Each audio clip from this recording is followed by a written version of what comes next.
Muchísimas gracias por la invitación. Feliz de estar acá con ustedes.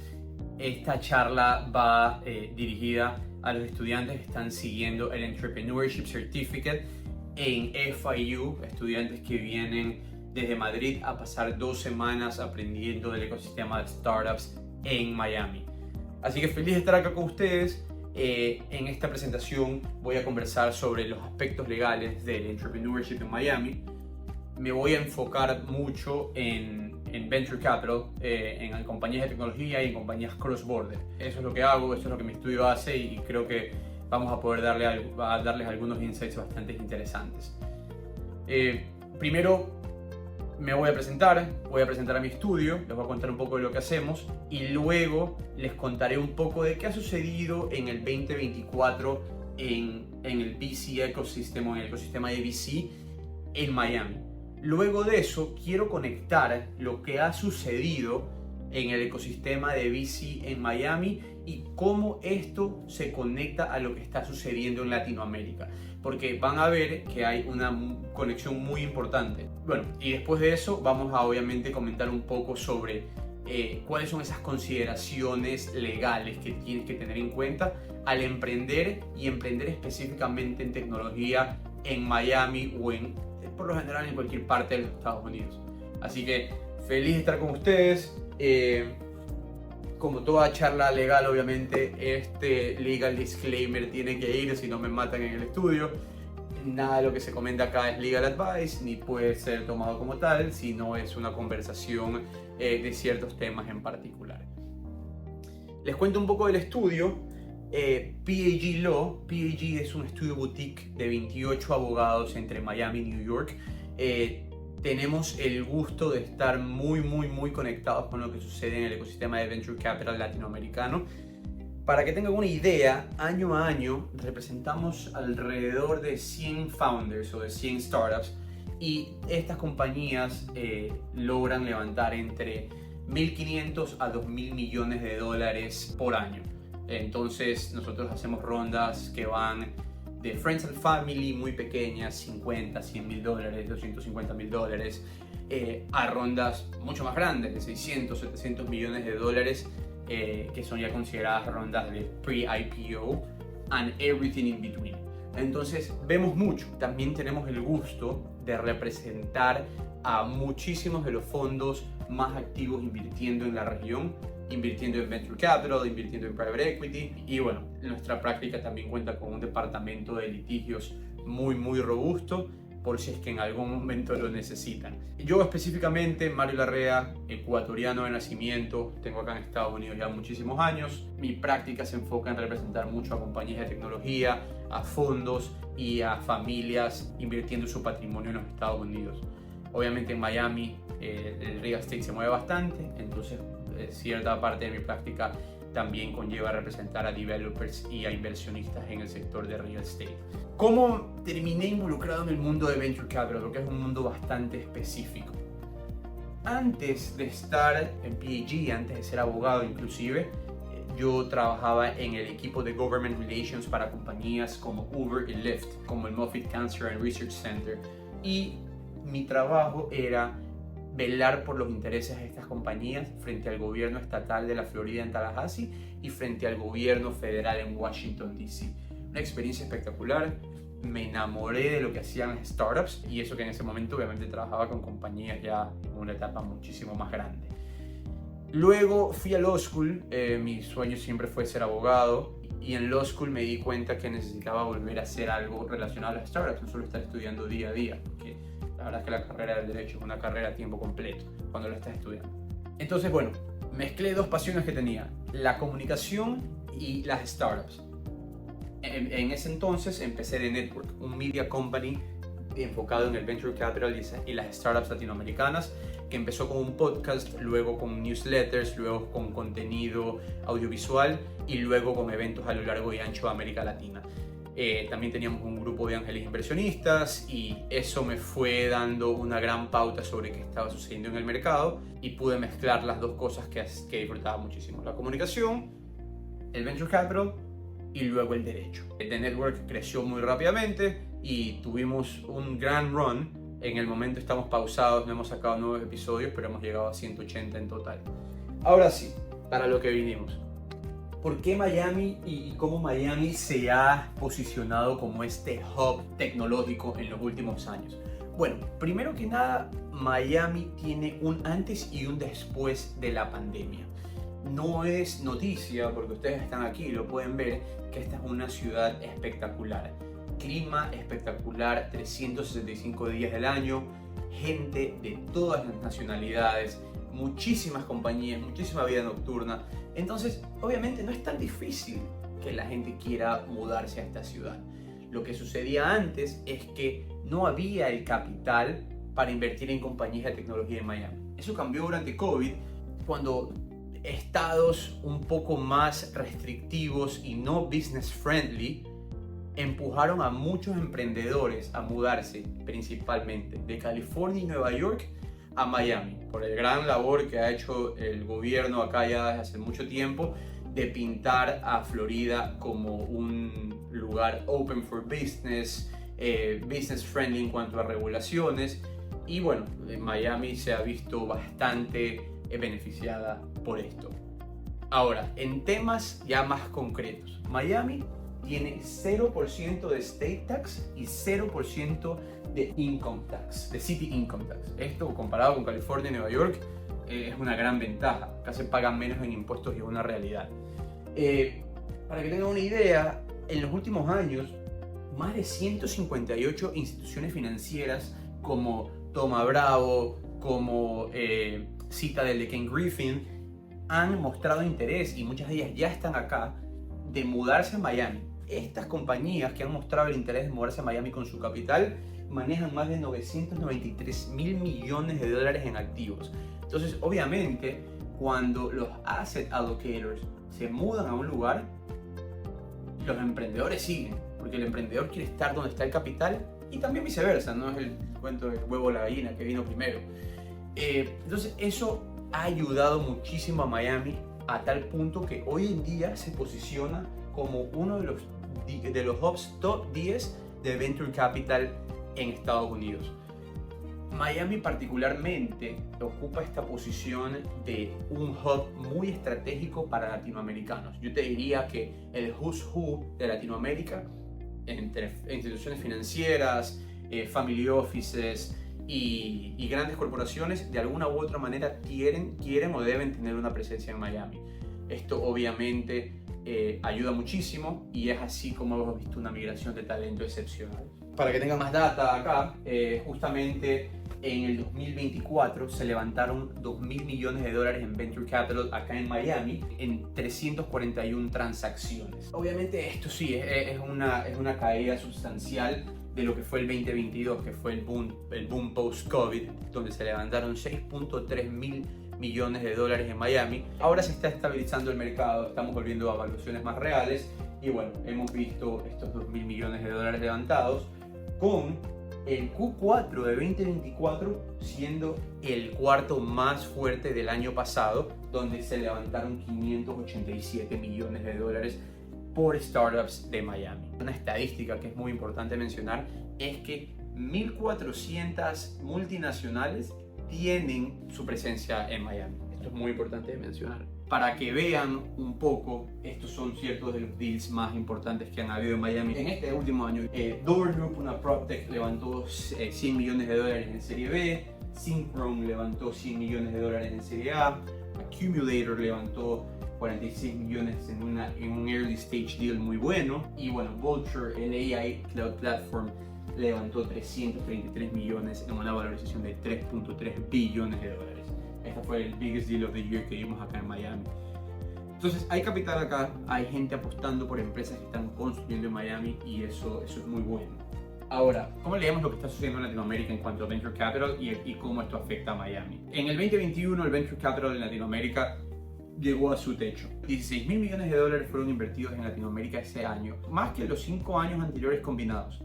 Luego, obviamente, este peak en Venture Capital Investment en Latinoamérica decreció y volvimos a niveles prepandémicos. Para que tengan una idea, en este 2024 se invirtieron 4.500 millones de dólares en 751 transacciones en la región. La buena suerte o la buena noticia es que el late stage investment vio un crecimiento importante de 55% comparado con el año anterior. El año anterior, en 2023, vimos una inversión de venture capital en Latinoamérica de 4.000 millones de dólares. O sea, estamos hablando de 500 millones más este año. Miami juega un rol muy importante para los fundadores latinoamericanos que levantan capital. No les puedo contar cuántos clientes o founders de startups latinoamericanas se están mudando a Miami para tener mayor acceso a capital y mayor acceso a los mercados latinoamericanos, porque de acá tienen vuelos directos con mucha facilidad a Ciudad de México, Buenos Aires, Uruguay, Ecuador, Chile. Entonces usan Miami como este hub donde pueden atender toda la región y estar muchísimo más cerca de distintos inversionistas. Es algo interesante que antes no ocurría, porque antes tú te mudabas a Miami si tenías una compañía operando en Miami o por lo menos en los Estados Unidos. Ahora vemos fundadores que levantan rondas interesantes y luego se mudan a Miami con sus operaciones teniendo gran éxito todavía en Latinoamérica. Obviamente, como les decía, el mercado se ha consolidado y yo estoy de acuerdo con el Latin American Venture Capital Association en este tema. Pasamos de valoraciones exorbitantes, rondas muy grandes de capital, a valorizaciones mucho más acorde a la realidad de las compañías en las que se invierte, donde los VCs están buscando y pidiendo métricas más reales a las compañías, donde una compañía tiene que probar cierta atracción, cierto producto, cierto equipo para salir a levantar capital. Así que sí, estamos en un proceso de consolidación. Yo pienso que creceremos de este 4.5 en adelante. Ya lo vimos el año pasado que fue 4, ahora 4.5. Y pienso que esto es bueno en general para el ecosistema de VC en Latinoamérica. Exacto. Una particularidad es que FinTech captura el 61% de all VC investment en la región, más que los otros 9 sectores combinados. Y el año pasado, FinTech investment capturó 46%, es decir, esto ha subido un 15%. Es obvio que la inclusión financiera sigue siendo un desafío muy interesante para la región y es bastante interesante ver que fondos, no solo regionales, pero de afuera, invierten en soluciones que están atacando ese mercado.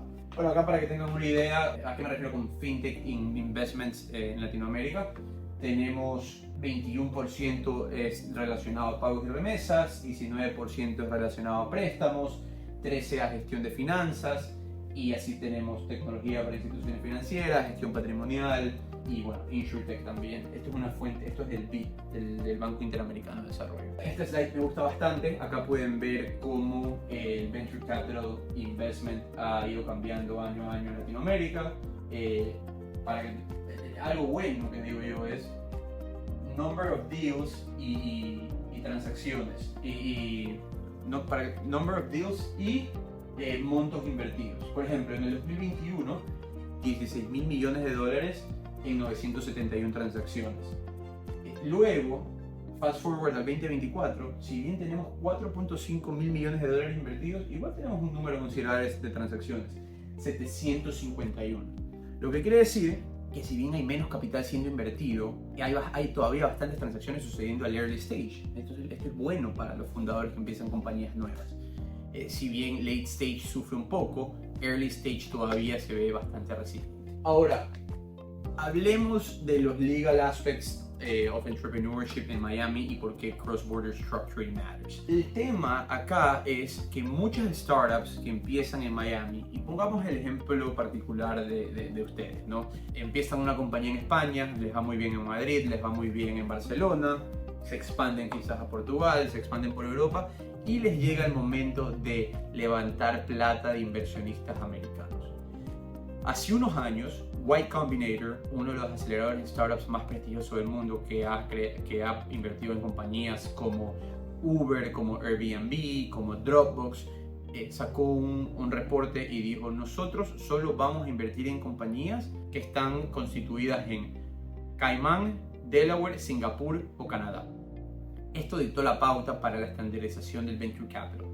Y bueno, si eres una compañía latinoamericana o una compañía de Miami, en realidad, ¿qué opciones tienes? Delaware y Caimán. That's it, para de contar. Y si eres una compañía de Miami, específicamente solo Delaware. Sin embargo, si eres una compañía española, por ejemplo, o eres una compañía de Latinoamérica, sí puedes considerar a Caimán, si es que quieres atraer inversionistas a nivel mundial que invierten en este asset class. Entonces, claro, estas compañías targetean y trabajan en varios mercados a la misma vez, y por eso es que tener tu estructura cross-border muy ordenada, con una holding company que sea la dueña de todas las subsidiarias, es clave. El ejemplo más claro es Nubank. Nubank salió a la bolsa de valores hace poco, y por ejemplo, Nubank, con sus headquarters en Brasil, con operaciones en Colombia y México, y también en Brasil obviamente, constituyó un holding en las Islas Caimán. Y este holding en Caimán era el dueño de todas estas operativas. Entonces, ¿esto qué hace? Esto permite la atracción de capital a un offshore jurisdiction y te da el orden de manejar todo tu cap table o todos tus accionistas en una sola estructura. Las otras entidades cuelgan de Caimán y obviamente si es que llega a haber algún evento de liquidez, exit, lo que sea, todo eso se va a dar al holding level. Y obviamente aquí viene un poco lo que estaba conversando. Tienes que ser muy sabio al escoger tu holding company. Yo les recomendaría, si es que no tienen hablado algo con un inversionista y quieren empezar a operar en los Estados Unidos, una LLC es una buena opción. Una LLC es una solución buena, bonita y barata. Es muy similar a una corporación. La diferencia es que la LLC se maneja por acuerdos entre privados, cuando la corporación se rige más por estatutos. La corporación emite acciones, la LLC emite unidades o membership interests. ¿Por qué les digo comenzar con una LLC si no tienen todavía algún inversionista clave ya con quien han hablado y quien les va a invertir? ¿Por qué? Porque si eres una compañía que quiere formar su holding company para operar en varios otros mercados, por ejemplo España, por ejemplo Latinoamérica, la LLC te permite esperar al inversionista indicado, y si es que el inversionista indicado te dice, mira, yo voy a invertir en tu compañía, pero si eres una corporación, ok, si es que ese es el caso, puedes convertir la LLC en una corporación. Y si te dice el inversionista, no, mira, yo solo invierto en offshore jurisdictions, puedes poner una Cayman Holding on top de la LLC. Sin embargo, si te vas directo a una corporación, y lo vemos mucho, y viene un inversionista y te dice, me encanta tu producto, quiero invertir en ustedes, pero yo no invierto en corporaciones en Delaware, sino que solo invierto en offshore jurisdictions. Cambiar de una C Corp a una Cayman Entity es mucho más complicado y costoso. Entonces hay que tener mucho ojo con eso. Ahora, ¿cuándo hace sentido tener una estructura en Caimán, por ejemplo? Cuando tu producto o tu mercado principal no es Estados Unidos, cuando tú como fundador no eres un US taxpayer y cuando tus inversionistas por lo general no son americanos. Ya si es que obviamente tú vas a operar en los Estados Unidos netamente, una corporación hace todo el sentido del mundo. ¿Y cómo nace este tema del Cayman Sandwich? En PAG, nosotros en los 2010 veíamos como, por ejemplo, como un cliente argentino que tenía un exit de $2 millones por medio de una corporación tenía que pagar $600,000 al IRS. Esto es una gran sorpresa para estos emprendedores, obviamente. Entonces, cuando tú no has estado en el mercado americano, cuando no operas acá, cuando no tienes ninguna conexión con los Estados Unidos, pero por el simple hecho de tener una corporación te ves expuesto a pagar esa cantidad de dinero en impuestos, es un choque. Y en los 2010, con Juan Pablo Capello, el fundador del estudio, vimos que había una solución. Trabajamos junto a Casec Ventures, uno de los venture capital funds más activos de la región, en sacar una solución para esto. Y decir, ¿qué tal si ponemos una Cayman Holding Company con una LLC en el medio? Y que la LLC sea la dueña de las operativas. Porque claro, en nuestros países, si una compañía offshore es dueña de las operativas, se ve mal. Pero si tienes una LLC, bueno, pasa.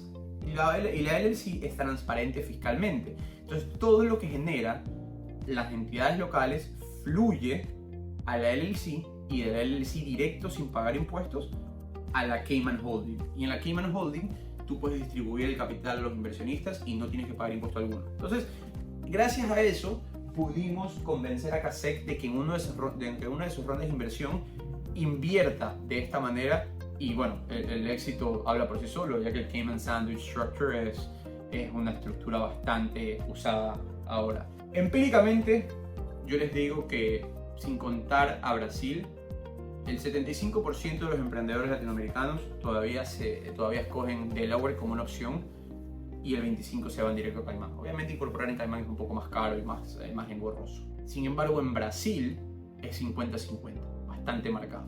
Protect your equity at all costs. Cuida tu equity de la forma que más puedas. ¿Qué me refiero con esto? Vemos los casos cuando, por ejemplo, viene una compañía y me dicen, Mario, tenemos este inversionista que quiere invertir $1 millón en la compañía, pero dice que no puede invertir porque nosotros le hemos dado 20% de la empresa a un cofundador que ya no está activo en la empresa. Tú le diste esas acciones a ese cofundador y el cofundador decidió irse a viajar el mundo, no hay nada que tú puedas hacer para recomprarlas. Pero si es que tú ya antes de esto has acordado con esta persona de que ok, nuestras acciones van a ser sujetas a un calendario de vesting. ¿Qué quiere decir un calendario de vesting? Que tú vas devengando el derecho al 100% de esas acciones conforme pasa el tiempo. Ahí es diferente. Porque, por ejemplo, empiezan dos fundadores en la compañía, 50-50, y ponen sus acciones sujetas a un calendario de compra automática o de vesting a favor de la compañía. Si uno de los fundadores se va en el año 2, él se queda con el 50% de su 50% y el otro 50% es recomprado directamente por la compañía. Entonces, tú recuperas acciones y con esas acciones puedes ir a buscar a otro cofundador o puedes ir a venderlas al mercado. Y también, si es que no hay buen fit entre los fundadores desde un inicio, pueden tomar decisiones para salir y que la compañía todavía sea fundable. Entonces, bueno, mucho ojo con esto. Do not undersell your equity. Les cuento las innumerables ocasiones en las que he visto compañías que han vendido sus acciones a nivel local muy temprano. Es decir, viene la típica historia, ¿no? Del tío o el amigo con capital y le dice, yo invierto en tu proyecto si me das el 50% de tu compañía a una valorización muy baja, ¿no? Y la persona dice, dale, porque necesito la plata. Eso puede matar cualquier tipo de posibilidad de que tu compañía sea fondeada en un futuro. Entonces, ¿qué puedes hacer para no ponerle un valor por acción a tus acciones en ese momento? Es levantar capital por medio de SAFEs o notas convertibles. Un SAFE es un Simple Agreement for Future Equity y una nota convertible funciona de la misma manera que un pagaré convertible, donde el inversionista le da el capital al emprendedor y el acuerdo es, yo voy a convertir este capital en acciones cuando ya la compañía levante una ronda de equity mucho más adelante a una valorización mucho más interesante. Más adelante viene un inversionista nuevo y ve que ya hay tracción, muchas veces gracias al dinero que se invirtió temprano, y dice, ok, yo compro a $30 millones tus acciones. Y el otro inversionista tiene un cap de 10 o de 5 millones y se convierte a esa valorización dándole buen equity en la empresa. Entonces, esto es clave para no diluirse tan temprano. Lo podemos tocar más a fondo. Protect your IP es clave. Es clave que todos los emprendedores tengan firmados Confidential Information and Invention Assignment Agreements con sus empleados. Es un documento muy sencillo que básicamente dicta que todo el IP de la compañía y que la persona trabaja y crea ese IP en una calidad de dependencia con la compañía es de la empresa. Así que es muy importante. Obviamente es importante tener un muy buen CPA. Acá en Estados Unidos no contamos con estudios jurídicos que practiquen accounting porque tienen que ser separados por la ley. Así que tengan un CPA que entienda cross-border work, CPAs que hayan trabajado con compañías españolas, por ejemplo. Y bueno, hablemos un poco de funding options for startups. ¿Cuáles son los funding options que tú tienes? Equity financing, obviamente vendes acciones a cambio de capital. Debt financing, líneas de crédito, venture debt. Y finalmente, venture debt. Muchísimas gracias por su tiempo.